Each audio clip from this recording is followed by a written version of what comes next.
Hi అండి. ఒక్క video తీయాలి అని అంటే ఎంత కష్టపడాలో కదా. 3 రోజుల నుంచి అప్లోడ్ చేద్దాం అనుకుంటున్న వీడియోని, కానీ కావటం లేదు. ఇంట్లో పని, నైవేద్యాలు, దేవుడి రూమ్ అయితే శుభ్రం చేయకుండా, మరి ఆశ్వీజ మాసం, పాడ్యమి, నవరాత్రులు స్టార్ట్ అయినాయి కదా, మరి ఇల్లంతా దేవుడి రూమ్ క్లీన్ చేయకుండా నెల 15 రోజుల నుంచి దేవుడి రూము ఇలా మసిగా, అంటే హారతి కర్పూరంది ఇలా మట్టిగా అయిపోతే మొత్తం టైల్స్ అన్నీ రుద్దడానికి 4:30కి స్టార్ట్ చేస్తే 6:30 అయింది. చూడండి గోడలన్నీ ఎలా ఉన్నాయో. ఇంకా దాంతోపాటు దేవుళ్ళని కూడా కడుక్కోవాలి, అంటే స్నానం చేయించాలి. దేవుళ్ళని శుభ్రం చేసిన తర్వాత ఈరోజు నుంచి నేను నవరాత్రులు పూజ చేసుకుందామని అనుకుంటున్నాను. అమ్మ దయ ఇవ్వాలి, అమ్మ అనుగ్రహం ఉండాలి. కలశం అయితే పెట్టట్లేదు. కలశం లేకుండా రోజు కూడా కనకదార స్తోత్రము, లక్ష్మీ అష్టోత్తర శతనామావళి, ఏ రోజు అమ్మవారైతే ఆ రోజు అమ్మవారి అష్టోత్తరం చదువుకోవడానికి ప్రయత్నం చేద్దామని అనుకుంటున్నా.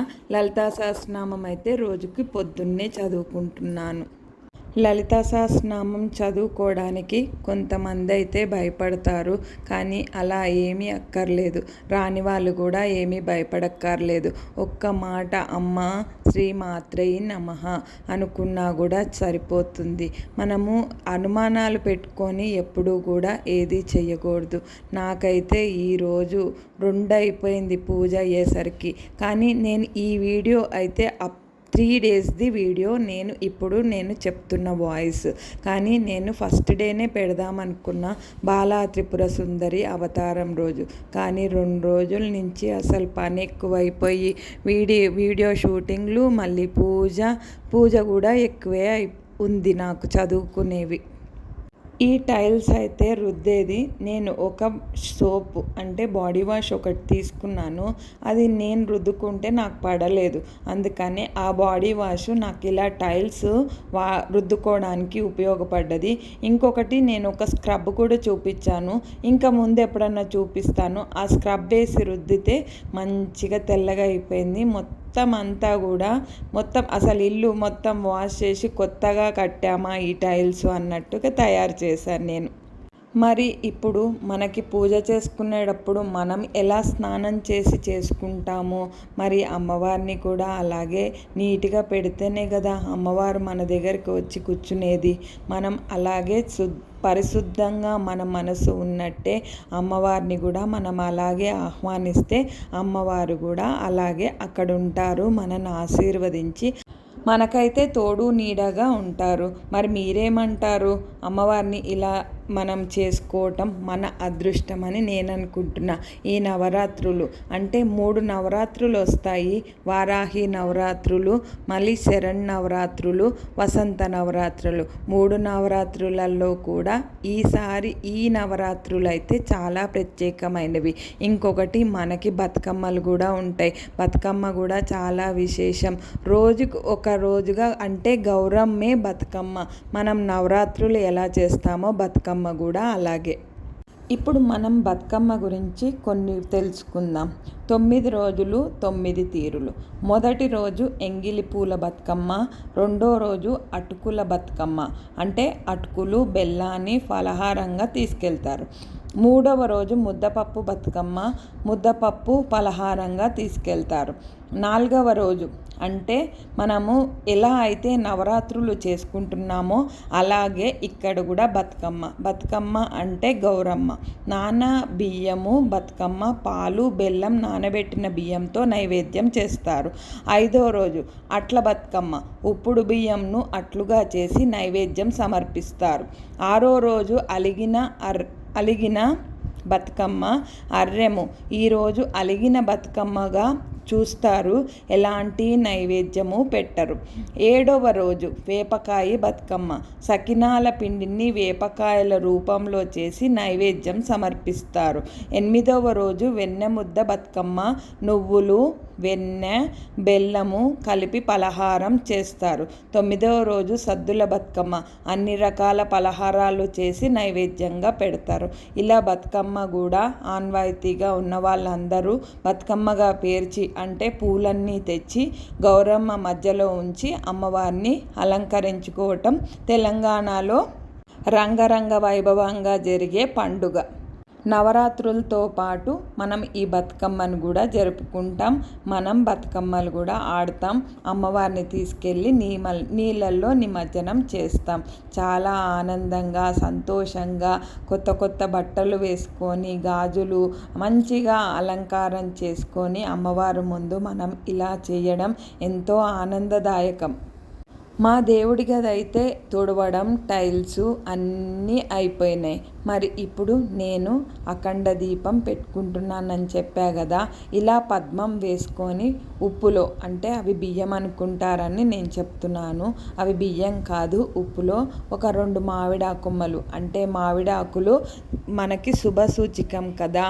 అన్నిటికీ మనం ఏ పండగ మొదలు పెట్టినా, ఇంట్లో ఏదన్నా ఫంక్షన్స్ అయినా మనకి మామిడి తోరణాలు ఇంట్లో ఉంటే మంచిది.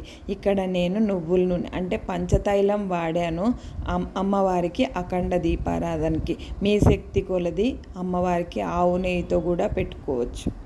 మొదటి రోజు అయితే చాలా ఆలస్యం అయిపోయింది నాకు.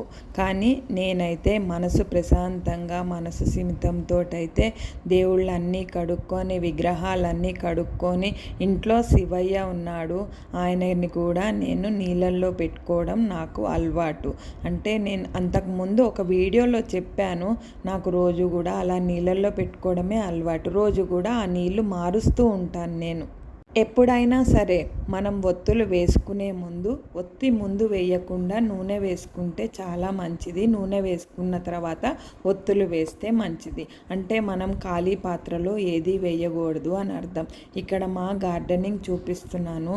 అంటే ఇంట్లో కలుపు మొక్కలు ఎక్కువ అయిపోయినాయి. దాని మూలంగా గొంగల్ పురుగులు, తులసమ్మని, ఇంకా రణపాల ఆకు, కొన్ని మంచి మంచి చెట్లు, ఇంకా జమ్మి చెట్టు కూడా ఉంది. దసరా కదా, మరి అమ్మవారు జమ్మి చెట్టు దగ్గరే ఉంటారు. అందుకని అవన్నీ గొంగల్ పురుగులు తినేస్తోందని చెప్పి కలుపు మొక్కలు అయితే క్లీనింగ్ చేస్తోంది. దేవుళ్ళన్నీ కడుక్కోవటం అయిపోయింది. ఇంకా అఖండ దీపారాధన, నిత్య దీపారాధన ఇవన్నీ వేసుకొని ఒత్తులు వేసుకొని ఇంకా దీపం పెట్టుకొని కనకదార స్తోత్రం, లలితా సహస్రనామం, నైవేద్యం. ఈరోజే నీళ్ళు కూడా వస్తున్నాయి. బిందెలన్నీ తోముకొని నీళ్ళు కూడా పట్టుకుంటున్నాయి. ఇక్కడ మన సబ్స్క్రైబర్స్కి అయితే తెలుసు నేను మినరల్ వాటర్ తాగను అని చెప్పి, వాళ్ళ కోసం మళ్ళీ ఒకసారి కూడా చూపిద్దామని. అంటే డైలీ మార్నింగ్ రొటీన్ ఇలాగే ఉండదు, అందుకని ఒకరోజు వస్తాయి, ఒకరోజు నీళ్ళు రావు. కానీ పండగలు లేకపోతే మటుకు 2 రోజులు ఆగి మళ్ళీ పట్టుకుంటాను. ఒకసారి గ్యాప్ ఇచ్చేసి ఇంకోసారి పట్టుకుంటా. ఇలా చేస్తూ ఉంటా. ఈరోజు అయితే పండగ కదా, అందుకనే నీళ్ళన్నీ తీసేసి ఈ 9 రోజులు కూడా వచ్చినప్పుడల్లా పట్టుకుంటున్నాను ఉంటాను. ఎవరైనా షార్ట్ చూడని వాళ్ళు ఉంటే చూడండి. రోజు నైవేద్యాలు బాలా త్రిపుర సుందరికి ఇక్కడ నేను తీయలేకపోయాను, కొంచెమే తీశాను. అందుకని నేను వివరంగా చెప్తున్నానమాట. పానకం, వడపప్పు, బెల్లం ఈ 9 రోజులు పెట్టుకోవచ్చు. చలిమిడి కూడా 9 రోజులు పెట్టుకోవచ్చు. అఖండ దీపంతో పాటు కుబేర దీపం, నిత్య దీపం కూడా పెట్టాను. మొదటి రోజు అయితే బెంబిన పాయసం చేశాను. రెండో రోజు అయితే రవ కేసరి చేశాను. ఈరోజు అన్నపూర్ణాదేవి అవతారం కదా, అమ్మవారిని నేను ధ్యానించుకొని చిత్రాన్నం, మామిడికాయ పులిహార చేద్దాం అనుకున్నాను. అది కూడా చూపిస్తాను. ఇది 3 రోజులు బ్లాగ్ అని చెప్పాను కదా, అందుకనే నేను మళ్ళీ కూడా చెప్తున్నా. ఇక్కడ బెంబినా పాయసం అయితే నెయ్యిలో వేయించి కొంచెమే నీళ్లు పోస్తాను. మొత్తం పాలతోటే చేస్తాను. కొంచెం ఇలాచీ పొడి, చక్కెర. ఇక్కడ నేను నైవేద్యం చేస్తాను అని చెప్పాను కదా, నైవేద్యం చేసిందంతా దేవుడికి అయితే నైవేద్యం పెట్టను. దేవుడి గిన్నెలు సపరేట్గా ఉన్నాయి. ఆ గిన్నెలోకి తీసి ఎంత కావాలో అంతేనే, అంటే ఎంత కావాలి అని అంటే నేను పడేయాల్సి వస్తుందేమో, లేకపోతే ఇంట్లో ఇబ్బందులు ఉన్నాయి, అందుకని అవి వాళ్ళు తినడానికి పనికిరాదు కదా మొత్తం నైవేద్యం పెట్టేస్తే. అలా కాకుండా ఈ పద్ధతిలో నేను వెండి గిన్నెలో అమ్మవారికి తీసి మిగతాదైతే అలాగే ఉంచేస్తా. ఎవరైనా తినచ్చు, అప్పుడు తప్పు ఉండదు. వండిన గిన్నె పెట్టాలనుకునే సిద్ధాంతం అయితే లేదు. దేవుడి ప్రసాదం నైవేద్యం పెట్టిన తర్వాత పడేయకుండా ఉంటే మంచిది. మొదటి రోజు అయితే ఇంట్లో చామగడ్డ ఫ్రై, పెరుగు పచ్చడి, అన్నము వండాను. అది కూడా నైవేద్యంగా స్వీకరించాం. కొబ్బరి పెరుగు పచ్చడి అయితే కొబ్బరి ఇక్కడ ఫ్రెష్గా ఉండాలి. కొబ్బరికాయ అయితే అమ్మవారికి కొట్టానుగా మొదటి రోజు బాలా త్రిపుర సుందరికి, అందుకనే ఆ కొబ్బరిని ఇలాగైతే వినియోగించాను నేను. కొబ్బరి పచ్చడి అయితే చాలా బాగుంది. చామగడ్డ ఫ్రై కూడా చాలా బాగుంది. తిరగమూత పెడుతున్నాను పెరుగు పచ్చడికి. పెరుగు పచ్చడిలోకి అయితే ఆవాలు, మినప్పప్పు తక్కువ, శనగపప్పు ఎక్కువ, ఎండుమిరపకాయలు, కరివేపాకు నేను ఆ పెరుగులో కూడా వేస్తాను, ఇలా తిరగమూతలో కూడా వేస్తాను. నేను చామకూర పప్పు కూడా చేశాను. చామకూర పప్పు చాలా బాగుంటుంది, కానీ వెరైటీగా చేయాలి కొంచెం. చామగడ్డలు ఉడికే లోపల అయితే నేను ఇక్కడ పెరుగు పచ్చడి చేసేసాను. చామగడ్డలు ఉడికాయి. ఇక్కడ ఇవి పొట్టు తీసి ఇప్పుడు ఫ్రై చేసుకోవాలి. అవి కూడా పెద్ద పెద్దగా ఉన్నాయి చామగడ్డలు. అయితే అవన్నీ పొట్టు తీసి చిన్న చిన్నగా పీసెస్ అయితే కట్ చేసి అయితే ఫ్రై చేసాము. ఫ్రైకి అయితే కొంచెం ఆయిల్ ఎక్కువే పడుతుంది. ఇంకా చామకూర పప్పు చేశానని చెప్పా కదా, చామకూర, చింతపండు, చామ ఆకుకూరని తరిగిన తర్వాత కొంచెం ఎక్కువ 2-3 సార్లు కడగాల్సి ఉంటుంది. ఎందుకంటే చేతులు దురదలు వస్తాయి. అందుకని కొంచెం కనర్పోయే వరకు 2-3 సార్లు కడుక్కుంటే సరిపోతుంది. ఇక్కడ చింతపండు, ఆకుకూర పెసరపప్పులో చేయాలి, కందిపప్పులో చేయకూడదు. ఇక్కడ తిరగమూతకు వచ్చేసరికి పులిహార తాలింపే కొంచెం శనగపిండి అయితే వేసుకొని వేయించుకున్నాక కారం కూడా వేసేసి ఆ తిరగమూత ఈ పప్పులో కలిపేయటమే. ఇప్పుడు మరి రెండో రోజు వ్లాగ్లోకి వచ్చేసాం. రవ కేసరి కూడా అయిపోయింది. మరి మూడో రోజు ఏం చేశాను, పులిహార చేశాను. మామిడికాయలు చూపించాను కదా, మామిడికాయ పులిహార అయితే చేద్దామని అనుకుంటే మామిడికాయలు మోసపోయి తీసుకొచ్చాను, మొత్తం పండిపోయినాయి. కాయ అయితే చూడటానికి గట్టిగానే ఉంది, కానీ తోలు తీయంగానే మొత్తం పండిపోయి తీయగా ఉంది. అందుకనే నేను షిఫ్ట్ అయిపోయి నిమ్మకాయ పులిహార అయితే చేశాను. ఈ పచ్చిమిరపకాయలు మొన్న మిర్చి సాలం చేసినప్పుడు కొన్ని ఉంటే అవి ఉన్నవి నేను ఇప్పుడు పులిహారలో కారం లేకుండా ఉంటుందని చెప్పి ఇలా నేను మిర్చీలు తరిగి పెట్టుకున్నాను. మిర్చీలు, కరివేపాకు కూడా కడవకుండా వాడను. ఇక్కడ నిమ్మకాయలన్నీ కట్ చేసి పెట్టుకున్నా కదా, ఈ నిమ్మకాయలు ఒక 6 తీసుకున్నాను. నేను వండేది ఒక అర్ధ కిలోకి పైనే ఉంటుంది అనుకుంటా. అది ఆ క్వాంటిటీకి 6 నిమ్మకాయలు అయితే పట్టింది. ఇక్కడ బెంబినా పాయసం చేస్తున్నాను. కాజు, కిస్మిస్ అయితే వేయలేదు. పాలు అయితే ఎక్కువగా పోస్తాను, చక్కెర కూడా ఎక్కువే పోస్తాను. కానీ ఇలా చేసుకుంటే చాలా టేస్టీగా ఉంటుంది. ఇంకొకటి, నా ఇంగువలో చెంచా ఎవరైనా చూసుంటే మీకు ఇంత చెంచాలు ఎక్కడి నుంచి వస్తాయని అనుకుంటారేమో. నేను హెర్బా లైఫ్ 2 ఇయర్స్ నుంచి వాడుతున్నాను. ఎఫ్రెష్ అంటారు. డైలీ మార్నింగ్ ఎఫ్రెష్ కూడా తాగుతాను, షేక్ కూడా తాగుతాను. ఇదైతే ప్రమోషన్ వీడియో కాదు, హెల్త్ మీద కాన్సన్ట్రేషన్. కోవిడ్ వచ్చిన దగ్గర నుంచి ఇమ్యూనిటీ లెవెల్స్ అందరికీ తక్కువగా ఉన్నాయి. అందుకనే ఎఫ్రెష్ అయితే డైలీ మార్నింగ్, ఈవినింగ్ అయితే కంపల్సరీ తీసుకుంటాను. ఇదైతే ప్రోబయోటిక్ హెర్బా లైఫ్లోనే. ప్రోబయోటిక్ గట్ హెల్త్కి చాలా ఇంప్రూవ్ అవుతుంది. గట్ హెల్త్కి చాలా మనకు ఉపయోగపడుతుంది. ఇది డైలీ మార్నింగ్ అయితే తీసుకుంటాను. 2-3 టైమ్స్ కూడా తీసుకోవచ్చు. మనం ఎప్పుడైనా పార్టీలకు వెళ్ళినప్పుడు కూడా ఇది 2-3 టైమ్స్ కూడా మనం యూస్ చేయొచ్చు. వేడి నీళ్ళల్లో కాకపోయినా చల్లటి నీళ్ళల్లో అయినా కలుపుకొని తాగొచ్చు. బయట ఆయిల్స్ మనం చూడం కదా, ఎన్ని రోజులు ఫ్రై చేశారో ఏం చేశారో. పానీపూరి బయట తింటాం మనం. పానీపూరి తిన్నా కూడా వాటర్ సరిగ్గా ఉంటుందని మనం అనుకోం కదా. మినరల్ వాటర్ అని వాడు చెప్తాడు, మనం వింటాం. కానీ బయట క్లైమేట్ బాగాలేదు, వాటర్ కూడా బాగా రాలేదు మొన్నటి వరకు. ఇప్పుడు బాగానే వస్తున్నాయి. ఇక్కడ బెంబినా పాయసం చేశాను. అన్నపూర్ణాదేవికి పాలతో చేసినవి కానీ పెరుగుతో పదార్థాలు కానీ చాలా ఇష్టం. ఇలా చేసుకొని ఈరోజు అన్నదానం చేసినా కూడా మంచిదే. ఈరోజు ఎవరైనా అనుకోకుండా ఇంటికి వస్తే అన్నం పెడదామని అనుకుంటున్నాం. మరి అమ్మవారి దయ. ఇక్కడ నేను దద్దోజనం కూడా చేశాను. ఇక్కడ నేను కుక్కర్లో అన్నం వండుతున్నా. ఇందాక చూపించింది పులిహారకి, ఇప్పుడు నేను చేస్తున్న దద్దోజనంకి. ఈ దద్దోజనానికి నేను కొత్త బియ్యం తీసుకున్నాను. కొత్త బియ్యం అయితే దబ్బున మెత్తగా అవుతుంది. దద్దోజనం మెత్తగా ఉంటే బాగుంటుంది. ఉప్పు, తిరగమూత అయితే ఏమీ వేయను. మంచి పెరుగు అంటే ఫ్రెష్ది, అంటే వాడంది అని అర్థం. ఇక్కడ నైవేద్యం పెట్టేటప్పుడు పెరుగు కూడా మనం వేసుకున్న పెరుగు కాకుండా ఇలా ఫ్రెష్గా తోడుపెట్టిన పెరుగు అయితే అమ్మవారికి నైవేద్యం నా మనసుకు తృప్తిగా నేను చేసుకుందామని అయితే చేస్తున్నా. ఇక్కడ పులిహార కానీ తిరగమూత కానీ చల్లగా అయిపోతే పులిహార బాగుంటుంది. ఈరోజు అన్నపూర్ణాదేవి అలంకారంలో మనకి అమ్మవారు దర్శనమిస్తున్నారు కదా, అందుకనే 3 నైవేద్యాలు ఈరోజు అయితే నేను చేయగలిగాను. అది అమ్మవారు ఇచ్చిన శక్తి. నిమ్మకాయలు అయితే కలిపేస్తున్నాను. ఇక్కడ అన్నము, కొంచెం నిమ్మకాయ, ఉప్పు, పసుపు అయితే వేయను, కొంచెం బ్రౌన్ షుగర్ వేసాను, టేస్ట్ బాగుంటుంది. ఇవన్నీ కలిపి పెట్టేసుకొని తిరగమూత కూడా వేసేసాను. వేయడానికి కొంచెం నూనె ఎక్కువే పడుతుంది. పల్లీలు, కాజులు, మినప్పప్పు చాయ్ మినప్పప్పు వాడతాను, గుండు మినప్పప్పు కాకుండా. మళ్ళీ శనగపప్పు ఎక్కువ. ఇంగువ అయితే పాలింగువ తెచ్చుకున్నాను, మొన్న విజయవాడ వెళ్ళాను. ఎవరైనా ఆ షార్ట్ చూడని వాళ్ళు ఉంటే చూడండి. ఇక్కడ ఆవాలు కూడా వేస్తున్నాను. ఎండుమిరపకాయలు ఇవన్నీ వేగిన తర్వాత మనం స్టవ్ బంద్ చేశాక కరివేపాకు, పచ్చిమిరపకాయలు తరిగి పెట్టుకున్నా కదా, అవన్నీ కూడా వేసేసి మూత పెట్టి కాసేపు వదిలేస్తాను.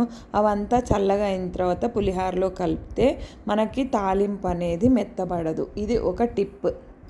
ఇక్కడ పసుపు కూడా నేను ఇందులో వేస్తాను నూనెలో, ఎందుకంటే కలర్ బాగా వస్తుంది.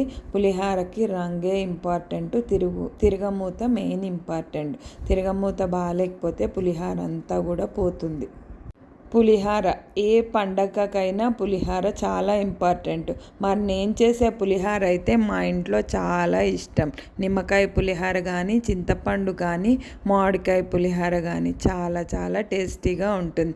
మరి అమ్మవారికి పెట్టడం మూలంగానో ఏంటో మరి చాలా టేస్టీగా వస్తుంది. ఇక్కడ నాకు దద్దోజనానికి కూడా రెడీ అయిపోయింది. కుక్కర్లో విజిల్స్ అయితే వచ్చేసినాయి. ఇక్కడ పసుపు నూనెలో వేస్తానని చెప్పా కదా, అదే నూనెలో వేస్తున్నాను. ఇదంతా చల్లగా అయిన తర్వాత అప్పుడు నేను అన్నంలో కలిపేస్తాను. ఇంకా ఉప్పు కానీ ఏమీ వేయను. అందరూ కూడా ఇలాగే నైవేద్యాలు చేస్తున్నారా లేదా చెయ్యట్లేదా? ఇక్కడ నేను ఈ నైవేద్యాలతో పాటు రోజు కూడా నేను అమ్మవారికి బెల్లము, పానకము, వడపప్పు, పండు, అరటిపండ్లు ఉంటే అవి నైవేద్యంగా అయితే పెడుతున్నాను. లేదా ఒకరోజు కొబ్బరికాయ. మొదటి రోజు అయితే కొబ్బరికాయ కొట్టాను. మళ్ళీ దుర్గాష్టమికి, నవమికి, దశమికి ఈ లాస్ట్లో కొడదామని చెప్పి అనుకుంటున్నాను. మధ్యలో సరస్వతి అలంకారం రోజైతే మరి అమ్మవారికి కొబ్బరన్నం పెట్టాలిగా. సరస్వతీ దేవికి తెల్లని అన్నం అంటే చాలా ఇష్టం. చక్కెరతో చేసిన పాయసం అన్నా కూడా సరస్వతీదేవికి ఇష్టం.